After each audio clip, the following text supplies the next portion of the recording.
This tool was designed to be a standard tool with a focus on key items and ingredients needed for small and sick newborn care, up to the WHO level 2 care and respiratory support, as Joy had mentioned earlier. And this tool that we've developed is really intended to be a modular addition to existing and widely used service readiness tools, particularly around maternal and obstetric care.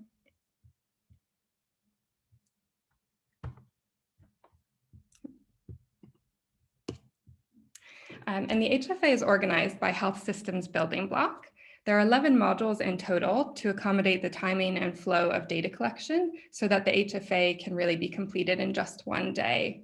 And our reports and analyses that we're producing to share back with the facilities are also structured by health systems building block.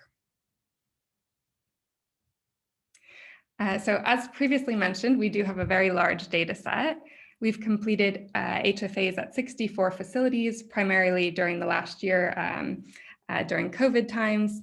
And this tool was reviewed by a large number of reviewers, some of whom are on the call now, many international experts from various organizations. So we had about 150 reviewers.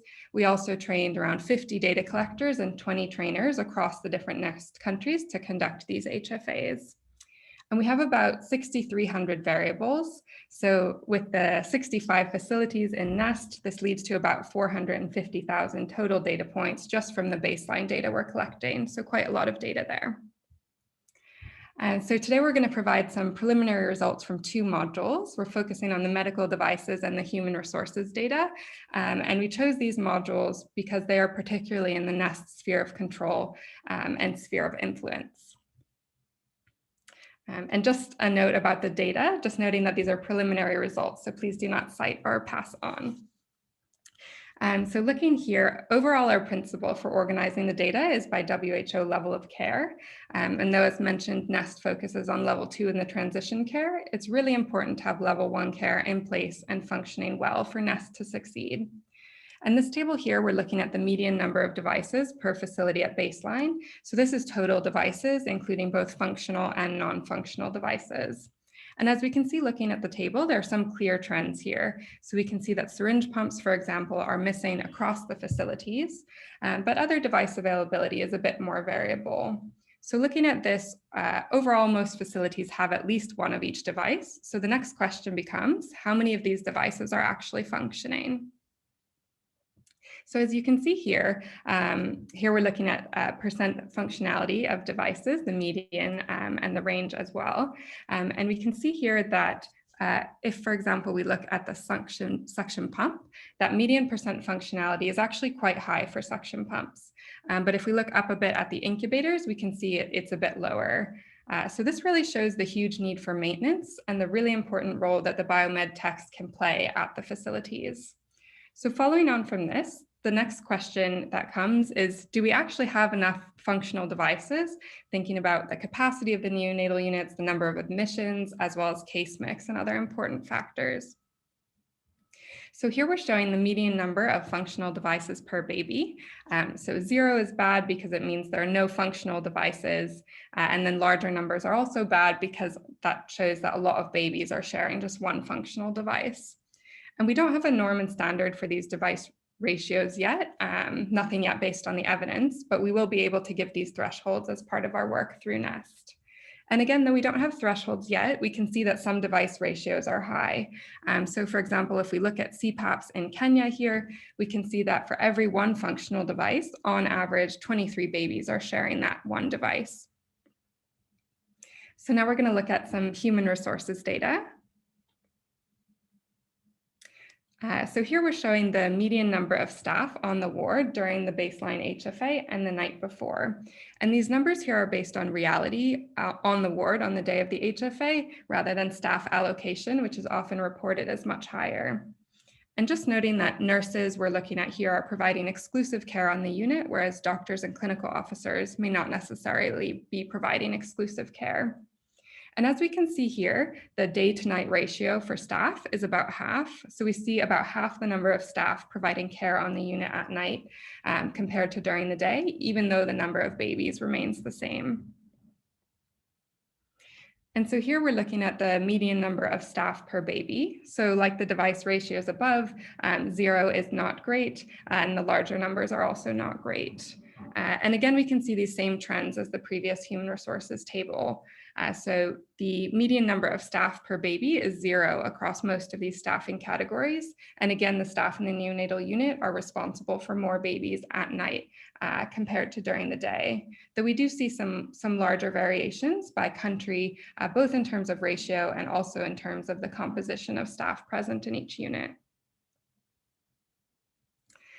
So here are some of the key questions we're hoping to discuss with you in the breakout group session later. So we're focusing, or we'd like to focus on scoring, on geospatial data, ratios, or any other helpful inputs you have, and look forward to seeing you in the breakout room for discussion later.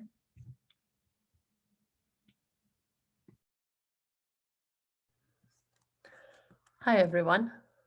I'm going to discuss, building on the work of my colleagues, how we build an investment case for a complex intervention and why this is critical for success.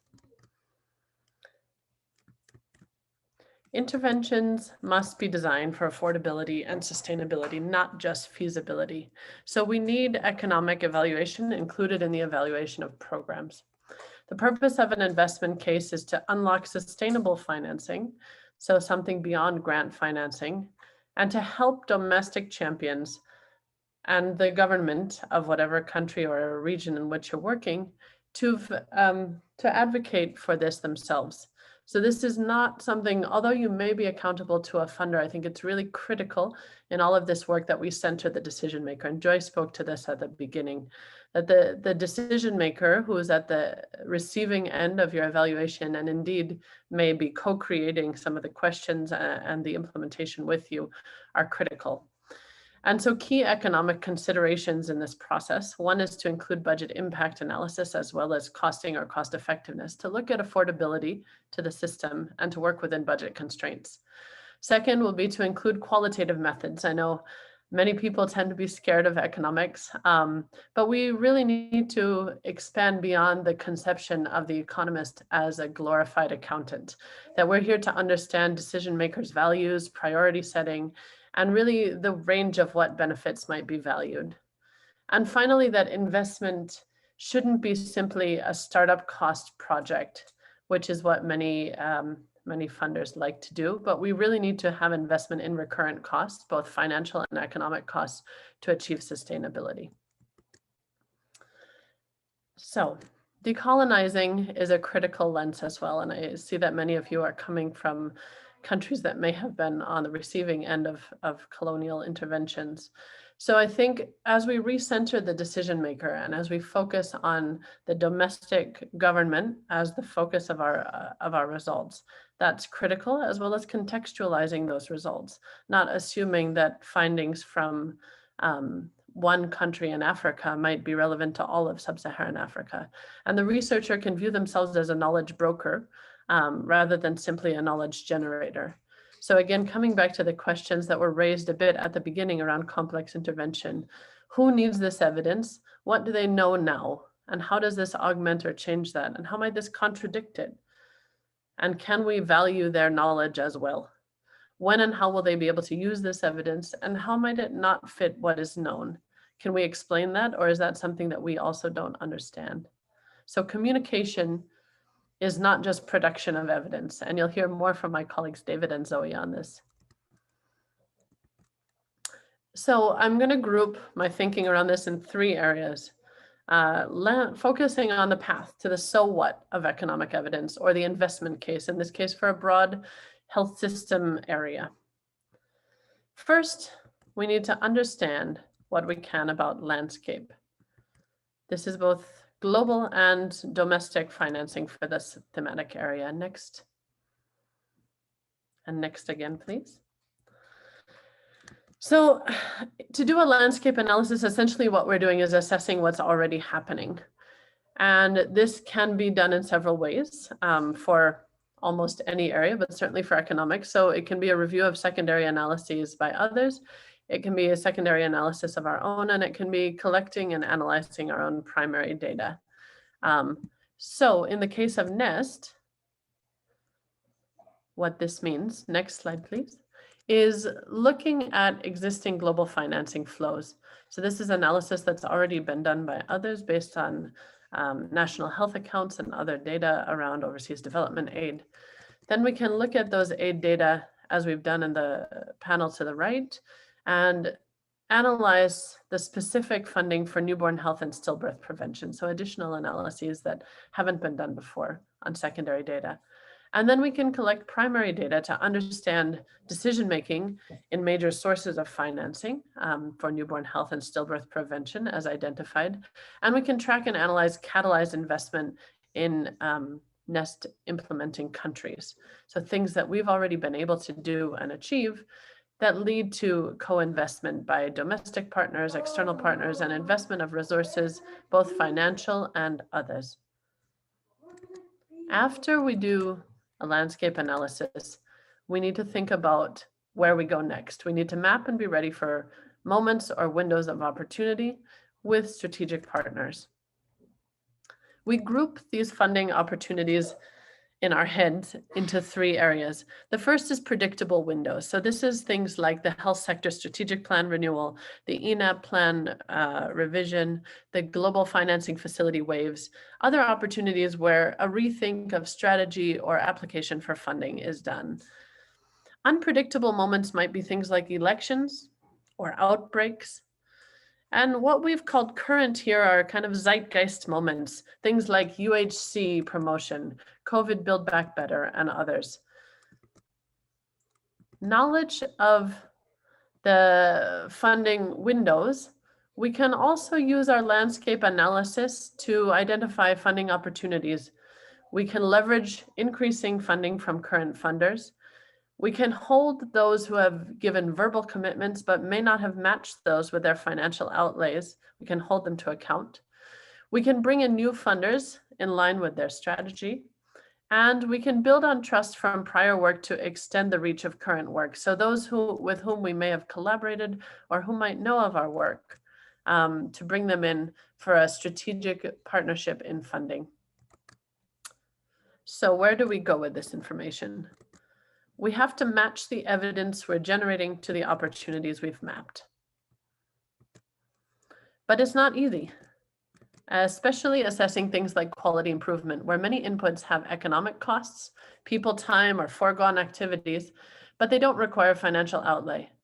And they depend on individuals to carry them out. So RCT evidence about the effectiveness of the intervention isn't sufficient.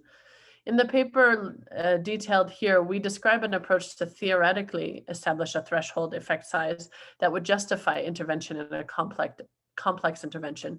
And we provide an assessment to a decision maker of how likely it is that the intervention might achieve this impact.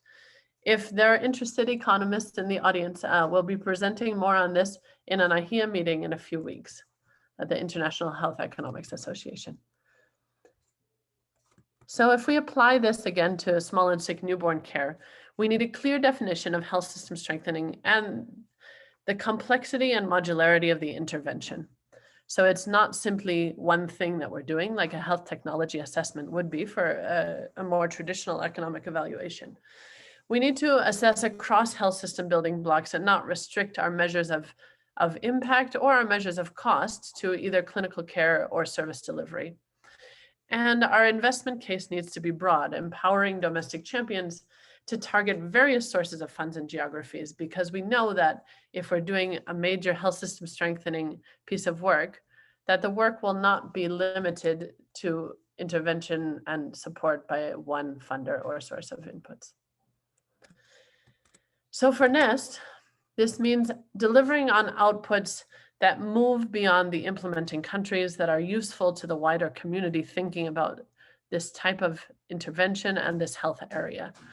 So what we're doing is we're creating a generic template for all countries. We're describing this intervention. What is high quality small and sick newborn care? We're looking at the return on investment, the impact and the cost, using various tools to support that. And again, we can talk about tools in our breakout room. Modular planning and costing tools allow the decision maker that we have at the center of our evidence to decide if a supporter or maybe one county or one district has ideas about working on this first, then they can tell them what it would take to work there. They don't have to limit themselves to national investment cases. And similarly, if there are external sources of financing that have different priorities, either on a subset of interventions or geographies, they can target them. So the NEST team, in the NEST countries, we will do more detailed investment case analyses linking to stakeholder engagement, communication products, and etc. But again, really working to support and enable the domestic decision maker. And for the other ENAP countries, and please look out for this, we will also be having a template and tools which can be delivered and developed there, as well as a guide to how to adapt them. And so in my breakout group, and I very much welcome non-economists, everybody can talk about money and we should be talking about it. It shouldn't be the elephant in our research room. I want to discuss about how and when economic evidence could be used in some of our complex interventions, how we might identify audiences for that evidence and what kind of outputs might interest them, and how we can plan for co-creation of economic evidence generation. Thank you. Hi, everyone. I'm Zoe Griffiths. I'm Knowledge Management Lead, and myself and Dr. David Gathara will be talking to you about the Implementation Learning and Toolkit. So in this part of this presentation, we're going to talk through the why, how, what, when, and who of the Implementation Toolkit for Small and Sick Newborn Care. So small and sick newborns are still new on the global agenda. In 2019, we had the Survive, Thrive, Transform report, which outlined why more focus on small and sick newborn care is needed. It has the potential highest impact on neonatal survival, and it can save around more than 757,000 lives per year. We've had the WHO Standards of Care in 2020. This was 8 standards across themes including provision of care, experiences of care, and health system resources. And now finally, we have this how-to implementation gap, and this is where the toolkit fits in. So the toolkit is taking the WHO 8 standards of small and sick newborn care, and it's looking at what is needed and how to implement these within the health system structure with family-centered care at the heart. The toolkit is organized by the WHO 7 health system building blocks plus infection prevention and control. You'll notice that it mirrors the theory of change presented earlier for NEST, but it's structured circular, really highlighting this need to go beyond one intervention at a time, a non-linear approach to implementation. And again, we've got family-centered care at the heart. So what is the implementation toolkit? So it will be an open access resource hub organized by these health system building blocks. It's flagging tools, resources, and practical experiences to aid country-led implementation of high quality small and sick newborn care. It will be sat on a neutral domain. It will be sat on www.newborntoolkit.org, and we're hoping to launch this in late 2021. So what I will do now is I'll hand over to Dr. David Gathara, who will speak to you about who we're working with in creating this toolkit, how we're collating resources, and how we're facilitating learning. So over to Dr. David Gathara. Thank you, Zoe. And just to highlight who are the people who are involved in the toolkit development.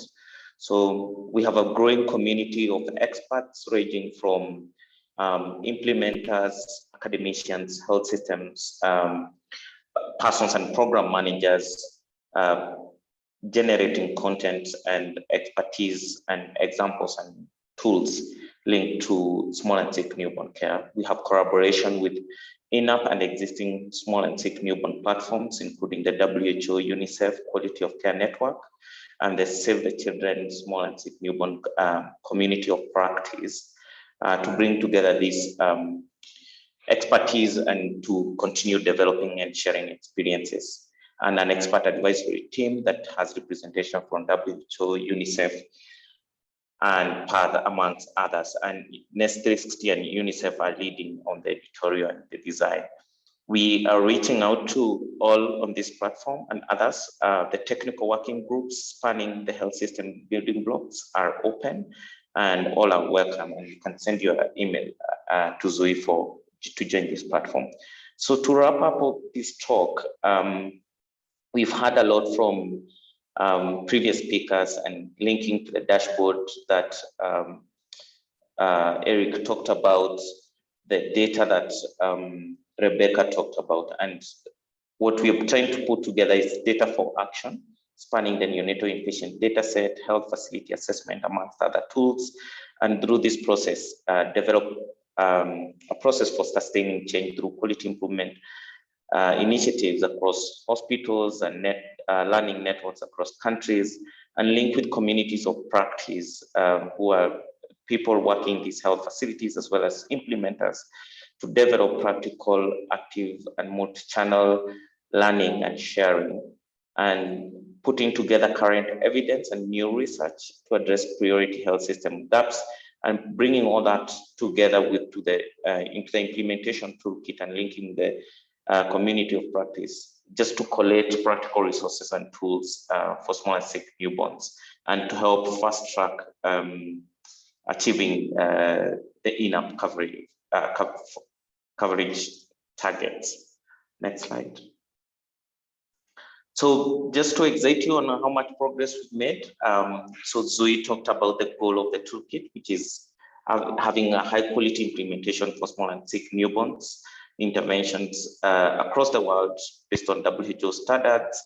UNICEF and NEST360 are leading amongst other organizations that are contributing to this effort.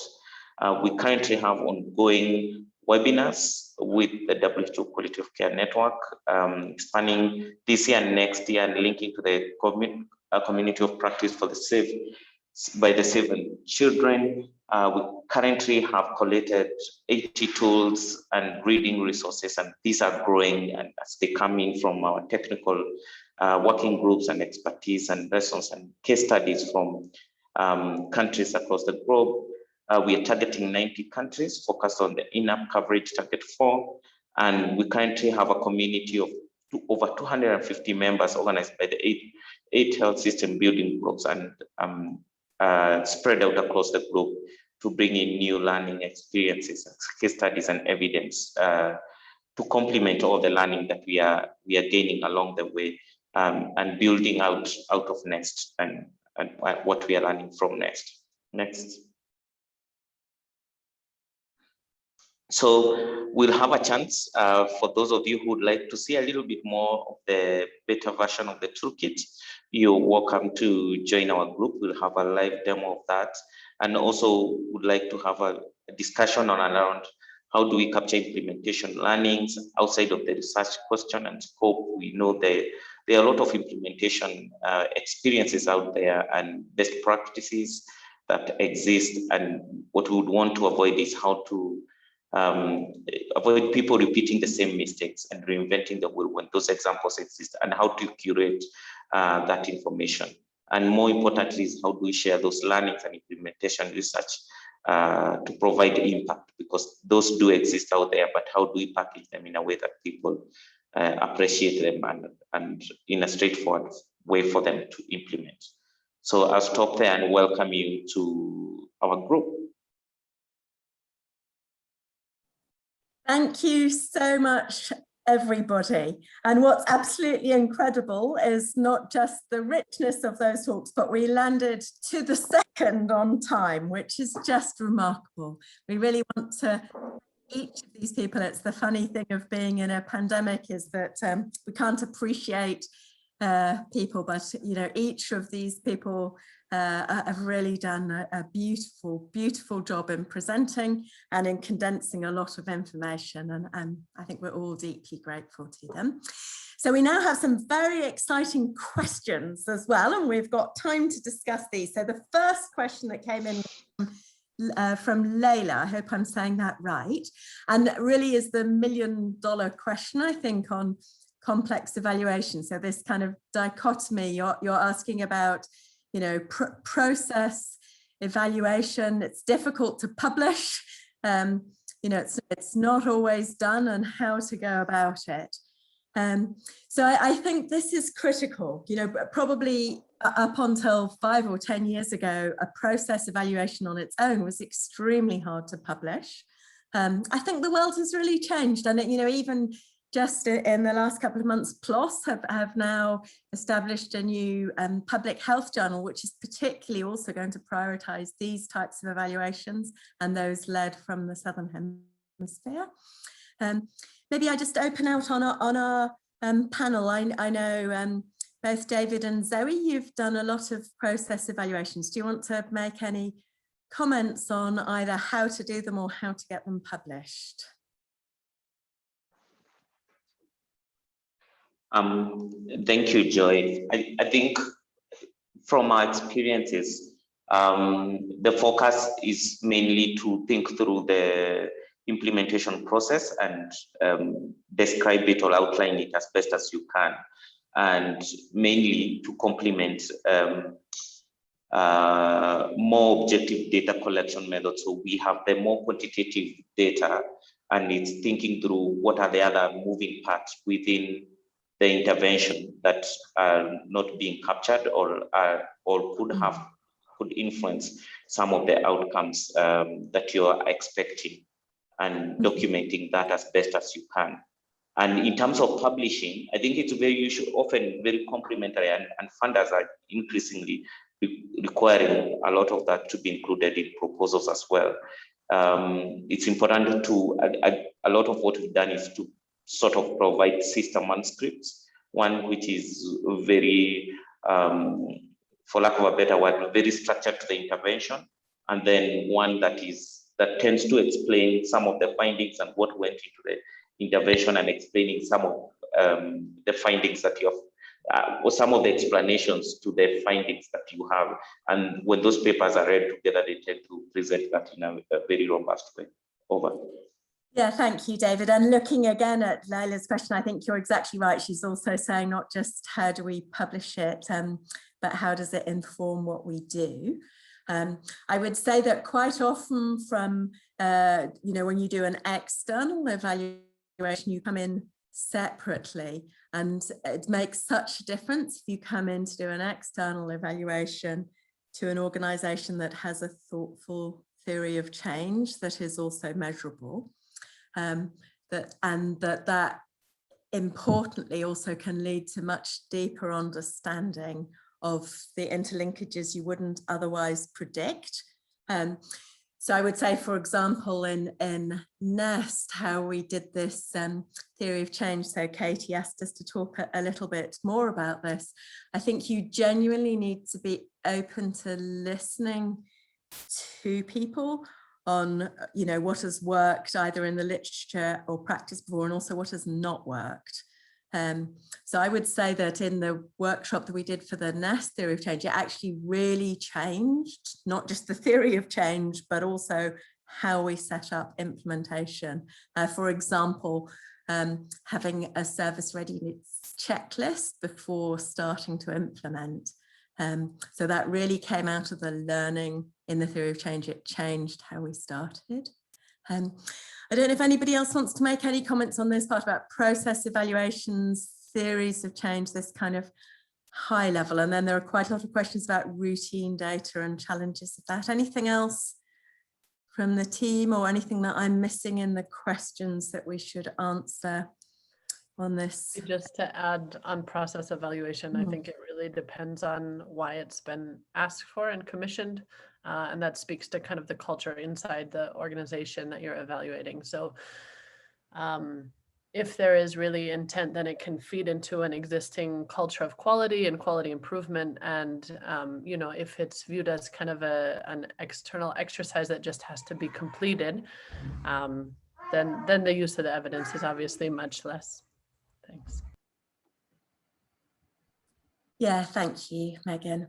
I think another important collection of questions here. So Anthony, Wanyoro, and also Shumana have both asked around routine data, challenges with routine data. And so maybe I can ask Eric to speak to that, because I think in NEST, we're really trying both to use routine data and improve it on the way through. And there are many challenges and opportunities in that. Eric, could you maybe answer those questions? Yeah, thanks, Joy, and thanks, Anthony. And I tried to respond those on the chat, but I think it's definitely a very, very good question, one that we talk about a lot in NEST. So whilst we're trying to not run away from the problem and trying to appreciate the routine data systems and how best can we improve them. So what we're doing in NEST is we're working very closely with all the country teams. We've come up with automatic scripts now for all the data tools that we have, and working with the country teams where we provide data quality assessment reports to the country teams, and also detailed reports where they can follow up on particular data gaps that we see in order to be able to improve. So we hope that over time we can actually be able to track the data quality improvements over time, and that's captured either from those reports, but also from the quality improvement visits that are happening every 3 months. And then I think secondly as well is obviously there will be situations whereby there is clear data gaps. So there's actually data gaps that we see in some of the facilities that are explained by specific events that may have happened in those hospitals. For example, we have examples of facilities where medical records data are not there because there was a fire. So I think being able to account for those, I think from an analytical perspective, we'll be thinking of other ways on how we can either use imputation methods to reflect, some of the analysis we are doing around, say, mortality, for example. But I think important is to try and strengthen those systems, but also encouraging the culture of how are we using this data. Having country teams now actually have embedded kind of a data review teams on a weekly basis where teams are actually discussing these reports, which I think is a good way towards changing the culture, but also country teams staying on top of their data, interpreting it, and also ensuring data quality over time. Thank you, Eric. So thoughtful. And, I think doing the right thing to help country teams and routine data improve is also adding an extra complexity to the complex evaluation, because as data improve over time, we may be capturing more deaths, for example. And then I think Stephen Wambuya asked an important question about strikes, which I think Eric has answered in the chat. So I think because we've got such rich groups that we can break out to, and this is the first time I think that GLOW has broken to groups, we'd really like to welcome each of you, not just to disappear from the webinar, but the group Zooms were posted in the chat. Eric and also Lucas will be looking at the quantitative data, routine data, interrupted time series, and your questions. Rebecca and some other health system people will be talking about implementation strength, and we would love to have your ideas there. Megan, who, as you heard, has a really fantastic thoughtfulness on the investment and the economics, including, how do we include recurrent costs? How do we inform investment cases in country? And David and Zoe, in fact, that slide is out of date. There are 250 people or more involved in these groups. So let me, before I close and thank everybody and we go to the groups, let me just pass to the wonderful Katie and Tester to see, are there other things that you want to say in terms of people are asking about slides and recording and so on, anything that you want to add before we close and go to the groups? That's fantastic, Joy. Well, thank you so much to everybody and everybody in the team. The work you're doing is absolutely fantastic. And I think we all want to come and work in the London School of Tropical Medicine now. So thank you so much for sharing your work and also sharing the kind of methodological aspects that we all need to learn about as early career researchers. Just to signpost you to the next webinar, which is also available on the GLOW website, which will be run by David Lazawa on mixed methods research on the 17th of September at 1 o'clock. So please do go ahead and register for that webinar, and we'll see you then. So we'll leave this room going just for now, and everybody, if you click onto the link to join that Zoom meeting, and if you happen to lose the link for whatever reason, it should be in your emails as well. Thank you so much, everybody. That was fantastic, and see you in the breakout rooms. Thank you. Thank you so much to the team, and thank you to Katie and to Testa and to all the GLOW workers for making this happen.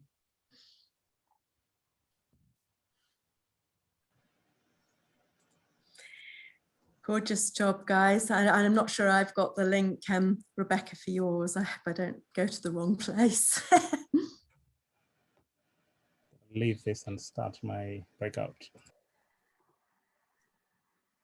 Thank you, guys. Really good job. Yeah, thank you. That was absolutely brilliant. Thank you so much. Well, the biggest miracle was we actually were on time. That was so thank you, everybody, especially David, who was hot in from another webinar in Washington a few minutes before. Thanks, guys. Thank you all so much. See you in the breakout rooms.